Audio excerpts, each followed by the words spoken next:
हरि ओम प्यारे बच्चे।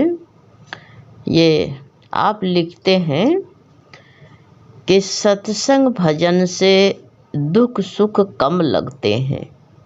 सच है, बहुत बहुत पेटेंट बात है आपकी। सत्संग भजन से दुख सुख बहुत कम लगते हैं, क्योंकि सत्संग ही एक ऐसी दरिया है कि जिसमें हम नहा करके सारे गम के काजल को धो देते हैं। जो हमारे अंदर गम की बदरी छाई हुई है, घटाएं छाई रहती हैं, तभी वो सब धो जाती हैं। लेकिन इंसान को बहुत ही समझदारी से काम करना चाहिए, काहे से नर्वसता ना आने पाए। हमारे विचार ऊंचे होना चाहिए और अच्छे विचार, अपने अच्छे विचार को इस दुनिया में ऐसे प्रभाव करेगा, सबका, तुम्हारे ही नहीं, सबके अंदर ये प्रभाव डालेगा। अच्छे विचार ही, साध संगत से मिलने का विचार बनाओ। ऐसी गंगा में, ज्ञान सरोवर में नहाने का मन बनाओ। चाहे दुख के, कैसे कहा है कि निराश नहीं होनी चाहिए। दुख सुख तो जिंदगी में लगते हैं, तभी तो कहा है, देख कर काली घटाएं ए भंवर मत हो उदास। देख कर काली घटाएं ए भंवर मत हो उदास, बंद कलियां भी खिलेंगी रात ढल जाने के बाद।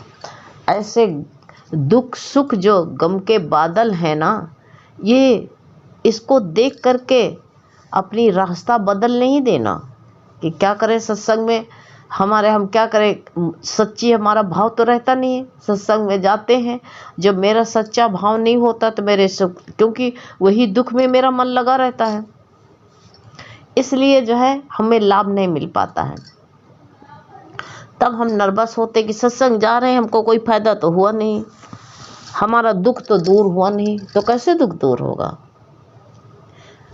अरे तुम्हारा मन तो वही दुख में लगा हुआ है, वही विकल्प चल रहा है, और वही विकल्प जो है हम आगे अपने अपनी राह पर विकल्प को बैठा देते हैं, वो हमारे राह पर जो है विघ्न पैदा कर देता है। इसलिए अपने विकल्प जितने हैं सब छोड़ करके सच्चा विश्वास करके आगे बढ़ो। देखो, हरि भजन में, साध संगत में बैठने से सारे अपराध हर जाते हैं। मौत भी आई होगी तो टल जाएगी। आओ बैठो सत्संग में, हैं, बैठ के तो देखो, हैं, सभी गम भूल जाएंगे। मौत भी आई होगी तो टल जाएगी। मौत की क्या मजाल जो है अंदर आ सके। साध संगत के बीच में कितने भी दुखी हो, कितना भी, तो ऐसे जो गम के बादल रहते हैं उनको देख करके हम कहते हैं, हम क्या करें, हमारा दुख कम नहीं पड़ा, हमारी घटाएं छाई हैं। नर्वस हो जाते हैं। समय का इंतजार करो, वो काली घटाएं भी नहीं रहेंगे, उनको देख के उदास ना हो। हैं, मन भंवर जो है ऐसे दुख देख करके घबरा जाता है, नर्वस हो जाता है। तब गुरु क्या कहते हैं, ए मन भंवर मत उदास हो। जो तेरे आज मुंह पर जो उदासी छाई है, तेरे हंसी नहीं निकल रही है, ये तेरी मुस्कान भी निकलेगी, ये सोच लो। ये जो आज उदासी छाई है, सत्संग में गुरु के बैठो, साध संगत में बैठो, तभी अपनी परख भी तभी होती है। तभी तो गुरु कहते हैं, हीरा था हाथ में आया तूने कदर न जानी। संतों की संगति में बैठकर कभी इसकी जो है तूने इसका मोल न पूछा कि मैं हाथ क्या लगा हुआ है। ये मानुष का तन हीरा है और ये हाथ में लगा है। तो गुरु कहते, क्या तुमने पूछा है संतों से? साध संगत में बैठो तो वो बताएगा। ऐसे हम दुख लेके रोते रहते हैं, गुरु के पास में जाते हो, साध संगत कहते रहे नहीं तो बहुत ऐसे हम अपने भाग्य को कोसेंगे, हम बहुत दुखी हैं, हमारी किस्मतें खराब, भाग खराब है। गुरु कहते तेरी भाग बुलंद है, जो तेरे को साध संगत मिल गई, जो ये तेरे को जो है तेरे हाथ में ये बाजी आ गई। साध संगत ना मिलती तब तेरी किस्मत खराब थी।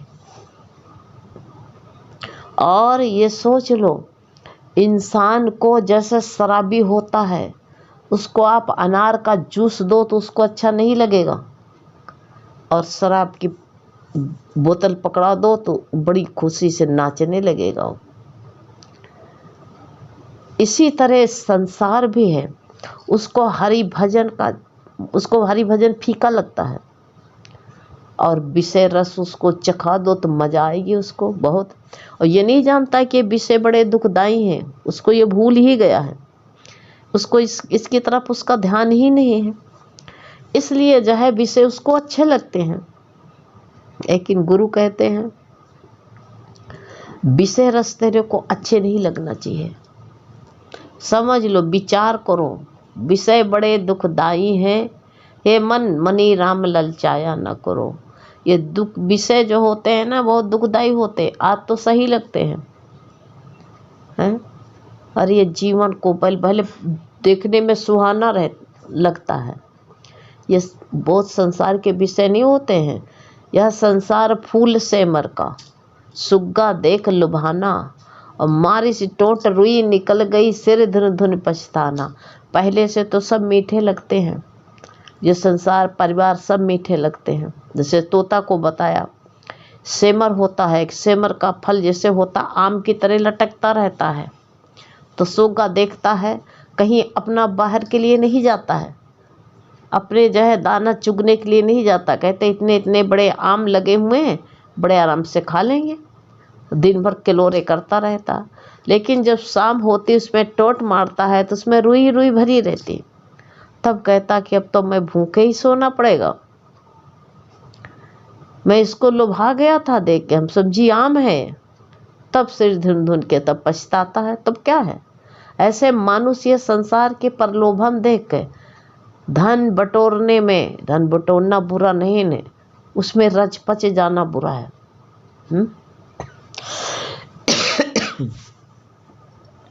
सबसे बुराई यही है, उसी में फंस जाना। क्या मक्खी मिठास नहीं खाती है, हैं? लेकिन मिठास खाना बुरा नहीं है, लेकिन वो बीच कढ़िया में कूद पड़े तो वही मिठास उसके लिए मौत हो जाएगी। ऐसे मानुष जिस विषय में फंस जाता है, वही विषय उसको जो है मौत के कारण बनते हैं। आखिर में फिर जो है तब सिर धुन धुन के पछताता है कि हाय हमने अपना समय बर्बाद कर दिया। जब वही कटु बोली बोलते हैं जिनके पीछे जीव अपना समय बर्बाद करते हैं, खोज अपनी न की मन लगा करके, नहीं किया मैं कौन हूँ, किस लिए आया हूँ, अपनी खोज। कोई संत के पास में बैठते तो वो कदर बता देता कि तू कौन है, किस लिए आया है, तेरा धरती पर आने का ध्येय क्या है। जिससे तू बेमुख हो गया था उसी को पाने के लिए आया है, मानुष का तन मिला है, और यहाँ का रंगरेलियों में फंस गया तू, तभी तो रोना पड़ता है। और जिसको साध संगत मिल गई, बड़े से बड़े गम दूर होते हैं, बहुत बड़े से बड़े गम होते साध संगत में बैठ जाओ। गुरु कहते किसके लिए तुम रो रहे हो, कौन तुम्हारे साथ में आया था, कौन जाएगा, कोई साथ में जाने वाला है। यही जो रिश्ते बने हैं, यही जो जोड़ा बने हैं, यही टूट जाएंगे। ये नहीं समझ पाता है।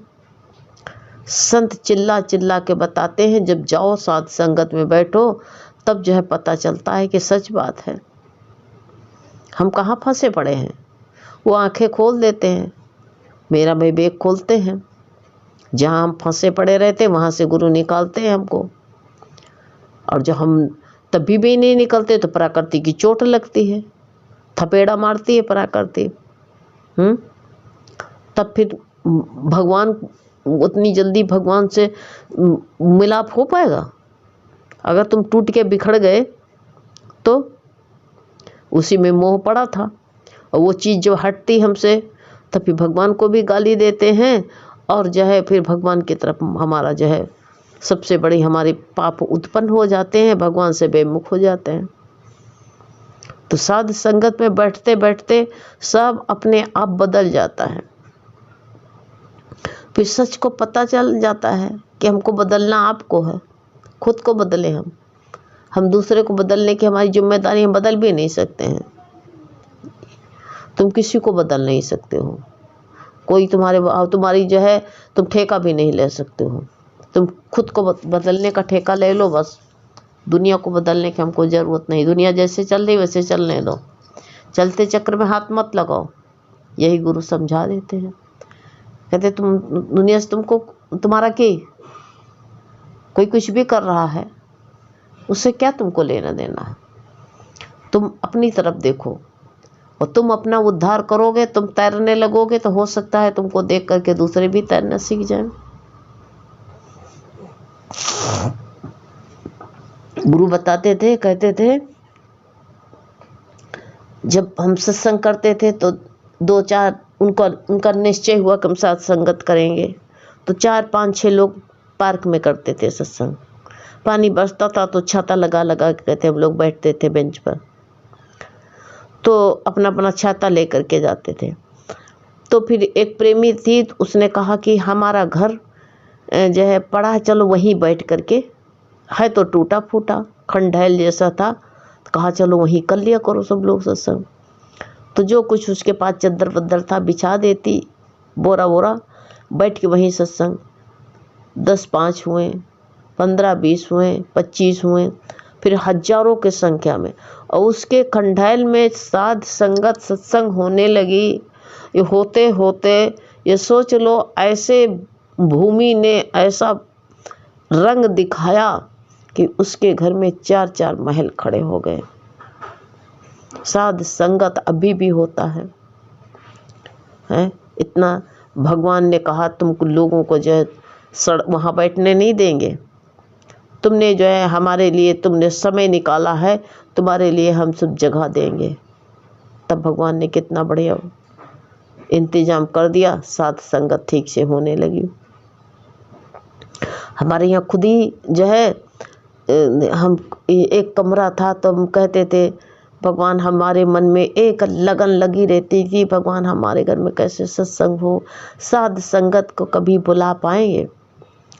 तो कहते थे गुरुजी सब तेरे तो घर हैं, जहाँ सत्संग हो रहा तेरे हैं, लेकिन वो लगन मैं की लगन लगी रहती थी। भगवान ने इंतजाम किया, एक कमरा था, भगवान ने देखो बड़ा बड़ा ही सत्संग हाल बनवा दिया। अब इतनी संगत आती है, पूरा हाल भरता है। जीने में सब लोग बैठते थे, भी जीना तोड़वा के गेट के पास करवाया गया। वहाँ बहुत बैठने के कम से कम 100 संगत बैठ जाए। वहाँ आंगन, जीना, पीछे एक कमरा से शुरू हुआ था, पीछे तक संगत आगे बढ़ी, फिर पीछे तक लौट गई, इतनी संगत हो गई। इतना साध संगत की इतनी भीड़ हो गई कि कहीं कोई ना, जिस दिन सत्संग होता कोई बाहर से अंदर नहीं आ सकता, अंदर वाला बाहर नहीं जा सकता है। इतना पूरा का पूरा ये भगवान तमन्ना थी। सारा भगवान ने बहुत बड़ा तो महल नहीं है, 1250 स्क्वायर फीट है, लेकिन सब साध संगत से भर जाता है एकदम से। और ज़िंदगी में क्या चाहिए? और दुख सुख जो है कुछ याद ही नहीं रहता, पता नहीं चलता कहाँ दुख है कहाँ सुख है, यही सोचने का टाइम ही नहीं मिलता। ये सच आप कहते हो, सत्संग जाने से दुख सुख सब बिल्कुल जो है भूल जाते हैं, कम पड़ जाते हैं। अब ये नहीं पता चलता है कि घर में नमक है कि नहीं, जब बनाने बैठो तब याद आता, कुछ है कि नहीं ये भी पता नहीं, सब्जी है कि नहीं है, जो भगवान बना के भोग लगवा देता है इतना भी याद नहीं रहता। अब तो जिंदगी है सत्संग, अब तो जो कुछ भी है, आज हमारे यहाँ तो कल उन बगल में, परसों उनके वहाँ, ऐसी साध संगत में सुबह से शाम तक उसी में बीत जाता। कितना मज़ा आता है, होश ही नहीं रहता। दिन तमाम निकलते हैं, तमाम हफ्ते निकल जाते हैं, तमाम महीने निकल जाते हैं, साल कब बीत जाता पता ही नहीं चलता। ज़िंदगी से कितने दिन निकले जा रहे हैं कुछ पता चलता है? कुछ घर में क्या, ना पैसे की तरफ मन, ना ही जो है कपड़े की तरफ मन। भगवान ने इतना सबको दे रखा है तुमको हमको कि हम लोग जो है ये कपड़े साड़ियाँ फाड़ पाएंगे? एक पीढ़ी और पहनेगी, लेकिन तुम्हारे कपड़े भी फैशन आउट, कौन उसको पहनेगा? कोई नहीं पहनेगा। इसलिए सबसे बड़ी मज़ा तो सत्संग में है, सबसे बड़ा सुख तो साध संगत में है। अब वो हमको तुमको मिल गई है, अब जिंदगानी में और क्या चाहिए हैं? क्या करें? एक घोड़ा गधा बन के रहते थे, गुरु ने जो है हमारा लोगों का जो साध संगत में विचार बदल दिया। कहा नहीं, तू आत्मा है, तू शुद्ध है, तू तो जो है आया था इसी काम के लिए, अपने रतन को खोज थी, वो रतन तेरे हाथ लग गया है। गुरु ने सच को बता दिया। अब तो हंसने लगी है जिंदगी, मन मुस्कुराता है। तभी तो अब क्या है, अब तो ज्ञान मिल गया है, अब तो मुस्कुराइए, खुशी के गीत गाइए। तो ज्ञान ये साध संगत मिली, और क्या चाहिए ज़िंदगी में बताओ? इससे बढ़ के कुछ नहीं है। और ये क्या पहली ज़िंदगी में था? ये पहले तो संसार के विषय में मन था, तो विषयी बन के रहते थे। ये तो कृपा गुरु की हुई।